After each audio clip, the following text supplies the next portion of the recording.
I can't believe what's happening at this mandatory Commanders minicamp. We've just received 3 pieces of news that are going to completely change how we view this 2025 season. First, we have a safety ready to break out and become a star. Second, our most expensive cornerback. We have exclusive confirmation about the nightmare of his injuries. And third, the situation with our star receiver has the whole organization walking on a tightrope. Do you think Adam Peters knew this was all going to converge right now? I'm telling you this. It's no coincidence these 3 stories are dominating the minicamp simultaneously. Let's start with Quan Martin, because this young man is about to steal the entire show in Ashburn and become the most underrated safety in the entire NFL. After years of watching this secondary suffer humiliation against the Cowboys, Giants, and Eagles, we finally have someone who can be the definitive long-term answer at the safety position. Jacob Infante of Pro Football Network pegged him as the #1 candidate to shine in this minicamp. And when I analyze his development from Illinois until now, I completely agree. This guy isn't the rotational piece we saw struggling in 2023. Now he's the main man after Jeremy Chin left for Las Vegas for more money. And you know what's the craziest part about Martin's story? He played the entire past season with 2 separated shoulders.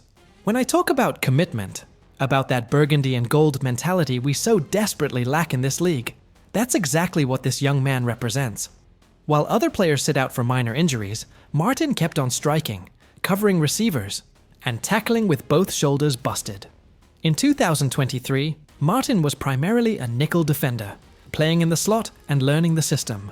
But in 2024, we saw him make that perfect transition to deep safety, and that's where he really started to shine. Joe Witt Jr. saw something special in him, and that's why he's holding him to higher standards this year. It's a huge vote of confidence in his abilities. Do you remember how we got torched through the air last season before Martin took control? Receivers like CeeDee Lamb, A.J. Brown, and Mike Evans were making us look ridiculous in deep coverage. But when Martin started playing more snaps as a free safety, those big plays dramatically started to decrease. Now, with Will Harris as his partner in the secondary, Martin has the chance to be the primary playmaker. Harris is a solid safety, don't get me wrong, but he doesn't have that athletic explosiveness that Chin brought. Tyler Owens will compete for more snaps, and Jeremy Reeves will continue being our demon on special teams. But the main responsibility for the success of this secondary falls squarely on Quan Martin's shoulders. I believe what excites me most about Martin is his football IQ. This guy studies film like he's a veteran defensive coordinator. In Illinois, he already demonstrated that ability to read quarterbacks and anticipate routes, and now, with more experience in Witt's system, he's ready to make those interceptions we so desperately need. And you know what's the most beautiful part of this whole situation? That our offense with Jaden Daniels is going to be so dominant that teams are going to be throwing desperate passes all 4th quarter. That's burgundy and gold, baby. More opportunities for Martin to make those pick sixes that can change entire games. Ron Rivera made terrible mistakes in the draft during his years here. He messed up with Chase Young, with Jahan Dotson, with so many picks that it gives me a headache to remember them. But if Martin explodes in 2025 and becomes an all-pro safety, that second-round selection will be remembered as the best decision Rivera made as head coach of the Commanders. Martin has all the physical tools.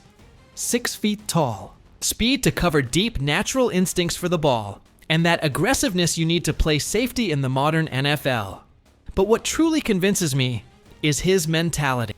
This young man wants to be great, wants to be the leader of that secondary, and has the work ethic to achieve it. If that surprises you, wait to hear about Marshon Lattimore, because this recovery story is the most critical for our championship aspirations. Finally, we have the news that we were all waiting for about our $100 million cornerback. Dan Quinn confirmed that Lattimore is completely healthy and unrestricted in practices. Do you remember the absolute nightmare it was to see him in those only 2 regular season games? I still have nightmares seeing A.J. Brown running free routes. Against him, watching Mike Evans physically dominate him at the line. And during the playoffs, we had to take him off the opposing team's #1 receiver. That can't happen. especially when Adam Peters wagered so much capital on him in that trade with New Orleans. But I'm telling you this, that hamstring injury is what completely ruined his first season with us. Hamstrings are tricky injuries for cornerbacks because you need that initial explosiveness in coverage, that ability to change direction without thinking. When your hamstring isn't 100%, any elite receiver will make you look amateur. Lattimore came to Washington with that injury already compromised from New Orleans. The Saints knew he had problems, but Peters decided to make the trade anyway because he knew the tremendous upside of this player when he's healthy. 4 Pro Bowls, multiple shutdown seasons, the ability to completely eliminate the opposing team's #1 receiver. Do you remember what Lattimore did in New Orleans when he was in his prime? He could cover receivers like Julio Jones, Mike Evans, even DK Metcalf, and make them disappear for entire games. That's the version Peters traded for, not the injured version we saw struggling against Philadelphia and Tampa Bay. The speculation about his future during this offseason was brutal. Some fans were calling for him to be cut. Others wanted to attempt another trade to recover some of the invested capital. But Peters was never going to abandon such a massive investment, especially when the extenuating circumstances were so obvious. Some fans got upset because Lattimore skipped the voluntary OTAs, but do you really think it matters when he's using that time to complete his rehabilitation? The man is investing in his body, making sure that when training camp comes around, he's in the best shape of his career. I believe what excites me most about having Lattimore healthy is how he's going to transform our entire defense. When you have a shutdown corner who can eliminate the opposing team's #1 receiver, it frees up the rest of your secondary. Martin will have fewer responsibilities in deep coverage. Our linebackers will face fewer crossing routes, and Bobby Wagner will be able to focus more on stopping the run. While Jerry Jones deals with serious salary cap issues with the Cowboys and can't afford guys like Lattimore, while the Eagles struggle with consistency in their secondary after losing key players, we have a 4-time Pro Bowler who is fully healthy and ready to silence all his critics. And you know what's the most beautiful thing about all this? Lattimore has a huge point to prove in 2025. The critics have been loud, social media has been brutal, and he knows this season defines his legacy in Washington. That motivation, combined with perfect health, is a dangerous combination for any receiver trying to test him. Joe Witt Jr. has been working with Lattimore throughout the offseason, developing specific packages to maximize his strengths. They're going to use more press coverage, more man-to-man situations where Lattimore can use his physicality and superior technique. It's the perfect marriage between coordinator and player. If Lattimore does not perform at the expected level this season, I won't lie, it would be a complete catastrophe for Peters and this front office. But all signs, from his work ethic to his health status to his mental state, point upward. This man is ready to remind everyone why he's considered one of the best corners in the whole NFL. But here comes the really crazy part. And this is what has the entire organization, from Dan Quinn to Adam Peters to Josh Harris, completely on edge. Terry McLaurin is not at the mandatory minicamp, and Quinn had to face those awkward questions from reporters about our WR1's contractual situation, our captain, our most reliable weapon. This reminds me exactly of 2022, when McLaurin did precisely the same thing and ended up signing that extension we all celebrated. But I believe this time it's fundamentally different. This time we're talking about a receiver who just had the best statistical season of his entire career with Jaden Daniels, and who knows exactly how much he's worth in the current receiver market. Quinn maintained that perfect calm when reporters attacked him with questions about the impact of McLaurin's absence on developing chemistry with the other receivers. He talked about all the rapport they've already built during OTAs, about the hours and hours of work they've invested together, building that connection. But do you honestly believe that's enough when we're talking about potentially hundreds of millions of dollars? McLaurin ended last season with incredible numbers. More than 1,000 receiving yards, clutch touchdowns in critical moments, and that perfect chemistry with Daniels that took us to the playoffs. But more important than statistics, McLaurin established himself as the clear leader of that receiving core, the guy Daniels looks for on third down, the player opposing defenses have to game plan around. Now I ask you this, doesn't it make perfect sense what McLaurin is doing? If he suffers a freak injury during these mandatory minicamp practices, his chances of securing the massive contract he deserves go straight out the window. It's business, cold and calculated, but absolutely smart business. The Giants are still dealing with massive problems at receiver after losing talent. The Eagles are paying fortunes for inconsistent production from guys like A.J. Brown. And here we are with arguably the best receiver in the entire NFC East, waiting to be given what he rightfully deserves. Quinn spoke about customizing the script during minicamp, working with the players that are available, focusing on developing other guys while waiting for McLaurin and Peters to work things out. But behind those diplomatic words, there's real concern about timing and preparation. Continuity in the coaching staff is definitely important. McLaurin already played a full season with Daniels, and that chemistry was obvious throughout. The entire campaign, that connection on crossing routes, those back shoulder throws in the red zone, those clutch catches in fourth quarter situations, all of that is already established and documented in film. But the business side of football has its own ruthless rules, and McLaurin is following them perfectly.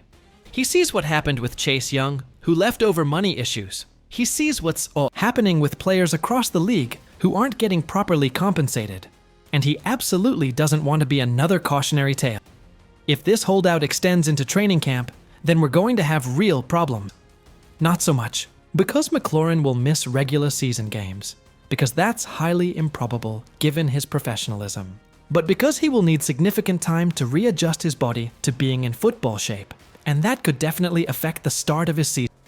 Being out of football shape also dramatically increases the chances of injury when he finally returns. His muscles, his conditioning, his timing, all will need a readjustment period. And with our championship aspirations, we can't afford to have McLaurin operating at anything less than 100%. Peters and Quinn are handling this with a calm demeanor that gives me some confidence. But behind closed doors, no urgent conversations are happening daily. It's difficult to imagine a future where McLaurin and Washington don't eventually reach an agreement, because both sides desperately need each other. McLaurin needs Washington because this offensive system with Daniels is perfect for maximizing his skill set. And Washington needs McLaurin because he's the proven veteran leader who can guide Daniels through his sophomore season and potentially deep playoff run. The real question is timing. Are they going to wait until right before training camp to create maximum pressure? Or are they going to get it done during this break between minicamp and summer preparations? The answer will set the tone for our entire 2025 camp. I'm telling you this, these three pieces of news show us exactly where we are as an organization at this critical moment. We have young, hungry players like Martin, ready to take that definitive leap to stardom. We have expensive veterans like Lattimore who are finally healthy and ready to prove their worth. And we have established superstars like McLaurin, who are fighting for what they rightfully deserve in compensation. This is our reality in 2025, and I'm here to cover it all. No filters, no corporate spin, just pure burgundy and gold truth. If you believe Martin is going to be our next all-pro safety, hit like on this video right now. If you trust Lattimore will be the shutdown corner we desperately need, subscribe, because we'll be covering every single step of his comeback journey. And if you think McLaurin will get his contract done before training camp starts, let me know in the comments section. Because I'll guarantee you absolutely that tomorrow we'll have more explosive news about these commanders. This organization is in constant motion, and you absolutely cannot miss what's coming next. Join this burgundy and gold family, because together, we're going to live every single moment of what could be the most important season in decades. And remember, hail to the Redskins!